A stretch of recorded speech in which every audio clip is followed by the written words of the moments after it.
February 14th, 2021, former President Donald J. Trump was once again acquitted in his second impeachment trial to a 57-43 vote.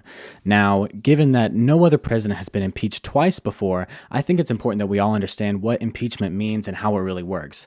So if you have a minute and want to be spared from reading the U.S. Constitution, like I have, I'm just going to tell you how it works.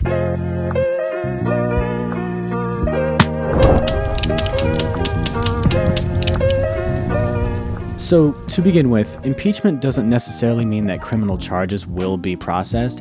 Instead, impeachment is more used along the lines of getting an official out of office so that they can then be criminally charged. And they do this to prevent something called double jeopardy, which is when like a plaintiff or a defendant is charged of the same crime twice in two different trials. And along with that, never mind. So when it happens at the federal level, the House of Representatives will bring charges to the case of alleged misconduct. And this conduct actually could have occurred before, during, or even after they were in office at all. Like, they didn't even have to be serving at the time that the crime was committed.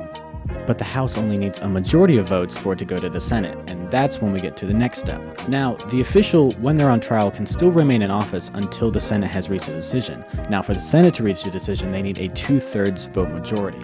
So if you've ever taken any sort of interest in Senate proceedings or, I don't know, watched The West Wing, that you'll know that if a Senate is as divided as it is right now, then it's very difficult to get anything with a 2/3 majority. You know, the Constitution doesn't really ever describe what kind of crimes are punishable offenses, because it uses the phrase high crimes and misdemeanors, but I don't know, that just feels a little vague to me. Well, for instance, you'll have some crimes that have to do with just grand conspiracy on the governmental level, and then other crimes are just regular sorts of things like, that, I mean, like, I know it starts like the whole impeachment idea comes from the Earl of Suffolk back in like 1893 or something, and the Earl of Suffolk back in like 1898. Anyways, the point of me of saying all this is that governmental proceedings can be long and complex and just really dense with all this legalese and whatnot.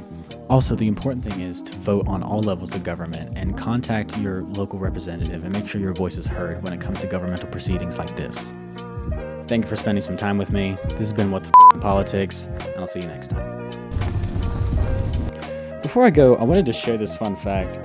So the first recorded government official to ever be impeached was the Senator of Tennessee, William Blount, in 1797, conspiring to assist the British in capturing Spanish territory. And in 2021, our president was charged with inciting a violent insurrection that killed 5 people.